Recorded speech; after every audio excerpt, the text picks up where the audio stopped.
Good morning বন্ধুরা, কেমন আছো তোমরা? নিশ্চয়ই ভালো আছো। আমি কিন্তু খুব একটা ভালো নেই। আজ সকালবেলা ঘুম থেকে উঠে থেকে চোখটা কিরকম জ্বালা জ্বালা করছে। কেন বলতে জ্বালা করছে? তার কারণ হলো রাতে ঘুম হচ্ছে না। এক্সাম কা ভূত সাবার হ্যায়। আসলে পরীক্ষাটা আমার ছেলের, কিন্তু ভূত সাবার আছে আমার মাথার উপর। কেন বলো তো? কারণ হচ্ছে আমি খুব ফাঁকিবাজ স্টুডেন্ট ছিলাম ছোটোবেলায়। আর পরীক্ষার আগে পড়াশোনা করতাম আর সারা রাত জেগে জেগে পড়তাম, ঘুম হতো না। আর যার ফলে কি হতো, চোখ জ্বালা করতো, ঘুম হতো না। সেটাই এখনও, মানে আমি এখনও পর্যন্ত পরীক্ষার স্বপ্ন দেখি যে আমি পরীক্ষায় বসেছি আর সব আনকমন কোশ্চেন এসছে, পাচ্ছি না। এরকম। তো ছেলের পরীক্ষা, তো ছেলে ঠিকঠাক পড়ছে, ও তো ফাঁকিবাজ স্টুডেন্ট নয়, আমি হচ্ছি ফাঁকিবাজ স্টুডেন্ট। ও ঠিকঠাক পড়াশোনা করছে, সারা বছর পড়াশোনা করে, পরীক্ষার কোনো ভয়ও নেই, আবার ঠিক মতন ঘুমোচ্ছে, উঠেও পড়ছে। আর যত টেনশন আমার, আমার রাতে ঘুম হচ্ছে না, ঘুম উড়ে গেছে। আজকে সোনার ভূগোল পরীক্ষা, ম্যাপ পয়েন্টিং করাতে হচ্ছে ওকে। আমাকে বলছে একদম রান্না করতে যাবে না তুমি, তুমি আমাকে বসে বসে ম্যাপ পয়েন্টিং করাও। আর রান্না করতে দিচ্ছিস না তো, কিছু খেতে পাবি না আজকে। আর স্কুল যাওয়ার সময় লবণঙ্কা খেয়ে যাস। দরকার নেই, তুমি আসো না।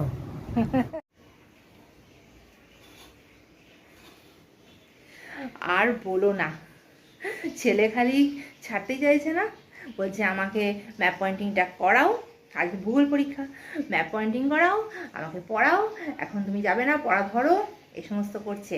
তো রান্নাতে কিছু করতে পারছি না, তাই একটুখানি তুই নিজে নিজে পড়, দেখ। আমি যতক্ষণ একটুখানি, তোকে তো পরীক্ষায় না খাইয়ে পাঠাতে পারবো না, একটুখানি তো খাওয়াতেই হবে কিছু না কিছু। না খেয়ে ছেলেটা পরীক্ষা দিতে যাবে, ওই জন্য ওর মতন সামান্য একটুখানি রান্না আমি করব। তারপরে ও স্কুলে চলে গেলে তারপরে আমি রান্না করব বাকি রান্নাটা। আজকে আমাকে, অন্যদিন কি হয়, একবারে রান্নাটা সেরে ফেললে তারপরে আমি রেস্ট পাই, কিন্তু এখন তা হবে না। এখন আমি ছেলেকে পড়াবো, ছেলের মতন অল্প রান্না করব, তারপরে আবার বেলা রান্না বেলায় হবে। এই কৌটোগুলো সব মেজে পরিষ্কার করে নিয়েছি সার্ফ দিয়ে, দেখতেই পাচ্ছ ঢাকনাগুলো সব। এই যে সমস্ত জিনিস শেষ হয়ে গেলে কৌটোগুলো পরিষ্কার করে নিই। পূজাকেও দিই, মাঝে মাঝে পূজা পরিষ্কার করে দেয়। তো এগুলো আমি পরিষ্কার করেছি, সব তো আর পূজাকে দিয়ে করালে হয় না, আমার সংসার আমাকেই তো দেখতে হবে। এই যে সমস্ত পরিষ্কার করে নিয়েছি, এগুলো সব খালি হয়ে গেছে। আবার জিনিস এলে এই কৌটোগুলো রেখে আবার জায়গা মতন রেখে দেবো। পুরো টেবিলটা দেখতে পাচ্ছ, পুরো সংসার আমার টেবিলের ওপর উঠে রয়েছে। সবই প্রয়োজনের জিনিস, কিছু কিছু সরিয়ে দিলে তারপর আবার জায়গা মতন এখানেই চলে আসে। কীভাবে চলে আসে জানি না, মানে আমিই রাখি। পুরো সংসারটাই আমার টেবিলের ওপর উঠে রয়েছে। এখানে তাহলে সুবিধা হয় নিয়ে নিতে, সেই জন্য। এই দেখো আজকে আমি টিফিনে কি খাচ্ছি। আজকে ভাত খাচ্ছি, ছেলে যেটা দিয়ে খেয়ে গেছে সেই খাবারই আমরা খাচ্ছি।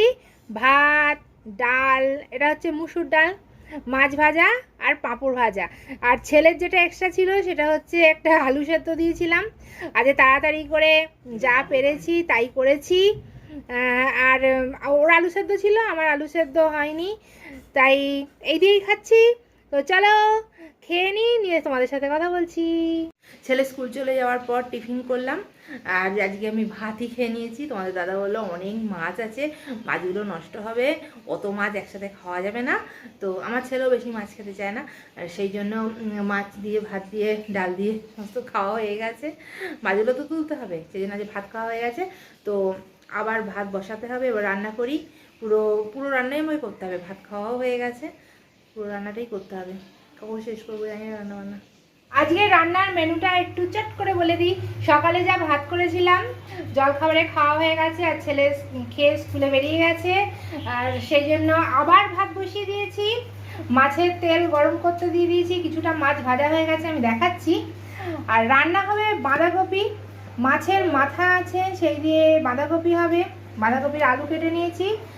আর মাছ আছে, সেটা আলু দিয়ে, পটল দিয়ে, কালো জিরে ফোড়ন দিয়ে এটা একটা মাছের ঝাল হবে। আর ডালটা তো আমি সকালে করেই রেখেছি, এই যে এটা হচ্ছে মুসুর ডাল। একটুখানি সকালের ভাত রয়েও গেছে, ওটা আলাদা করেই রেখে দেবো। ওটা এই গরম ভাতের সঙ্গে মেশাবো না। সোনাই আবার একটু গরম ভাত খেতেই ভালোবাসে। ওই ঠান্ডা ভাতটা যদি মেশাই এর সঙ্গে যদি জল জল মতন হয়ে যায়, ভাতটা খেতে পারে না, ওই জন্য ওটা আমি খেয়ে নেবো। তো চলো রান্নাগুলো করতে থাকি। আর মাছ কি এনেছে তোমাদেরকে একটুখানি দেখাচ্ছি, দেখে নাও। এখানে রাখার খুব অসুবিধা হচ্ছে, জিনিসগুলো সরিয়ে নেবো আমি। মাছটা আমি পরে দেখাচ্ছি, দাঁড়াও একটুখানি, আমি এগুলো জিনিসগুলো একটু সরিয়ে নিচ্ছি, তারপর দেখাচ্ছি। আজকের মাছ হচ্ছে এই মাছ এনেছে, মাছের মাথা আছে, পুরো গোটা মাছই এনেছিল। কিছু খাওয়া হয়ে গেছে আমাদের জলখাবারে, আমরা এক পিস করে মাছ খেয়ে নিয়েছি ভেজে ভেজে, সোনাইকেও দিয়েছি, আমরাও খেয়েছি। আর এই কটা মাছ এখনো ভাজা হয়নি, রয়ে গেছে, এগুলো ভাজতে হবে। আর তার সঙ্গে যে মাছের এই তেলটাও আছে, এটাও ভাজতে হবে। এটা ভাবছি ওই বাঁধাকপির ডালনাতে দিয়ে দেবো। তো আমার তেল তো গরম হয়েই গেছে, এবার আমি বাকি মাছগুলো সব ভেজে ফেলি। এই মাছগুলো ভেজে না ফেললে এগুলো নষ্ট হয়ে যাবে, অনেকটা বেলা হয়ে গেছে, বৃষ্টি পড়ছে। ছেলেকে আমি ছাতা দিয়ে দিয়েছি, ছেলে ছাতা নিয়ে আসতে পারবে, কিন্তু বৃষ্টি আরম্ভ হয়ে গেছে, সকাল থেকে মেঘলা মেঘলা করছিল, এখন বৃষ্টি পড়ছে। যাকে আজকে আমি সকাল থেকে কাচাকুচিও করিনি, কারণ সোনাইকে আমি পড়াচ্ছিলাম, ব্যস্ত ছিলাম। ভালোই হয়েছে, একদিকে সুবিধাই হয়েছে, অল্প যা কাঁচা আছে ভেতরে সেটে দিয়ে দেবো নিচে। আমার ভাইপো বৈষ্ণব দেবীর মন্দিরে গেছিল, পুজো দিয়ে এসছে, তার প্রসাদ দিয়েছে। এই প্রসাদ এখন আমরা সবাই ভাগ করে খাচ্ছি। এই তোমাদের দাদা ভাগ করে দিচ্ছে, ওই যে পাশে আমার ছেলে দাঁড়িয়ে রয়েছে। জয় বদ্রী বিশাল, জয় বদ্রী বিশাল।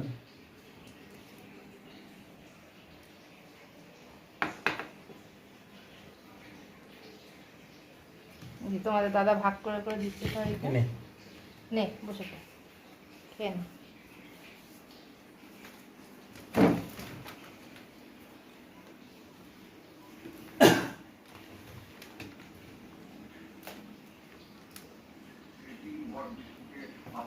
অনেকটা রাত হয়ে গেছে, সমস্ত রান্নাঘরের জানলা লক করে দিয়েছি, দেখতেই পাচ্ছ। এবার বেড টাইম হয়ে গেছে, আজকে এখন শুয়ে পড়বো, কারণ কালকে ছেলের পরীক্ষা নেই, কালকে ছুটি আছে। কালকে ছুটি আছে কারণ ওর যে সাবজেক্ট, এখন তো 9 হয়ে গেছে, অনেক সাবজেক্ট কমে গেছে, তা যে সাবজেক্টগুলো ওদের নেই সেগুলো তো নিচু ক্লাসের আছে, সেগুলো হবে, আর ওদের ছুটি থাকবে। সেই জন্য আজ একটু তাড়াতাড়ি শুয়ে পড়ছি, কালকে রাত্রিরে ঘুম হয়নি, আর সেই জন্য আজকে তাড়াতাড়ি শুয়ে পড়বো, কারণ আজকে অতটা চাপ নেই। তারপর 2 দিন ছুটি আছে, শনি রবি 2 দিন ছুটি আছে, সেই জন্য।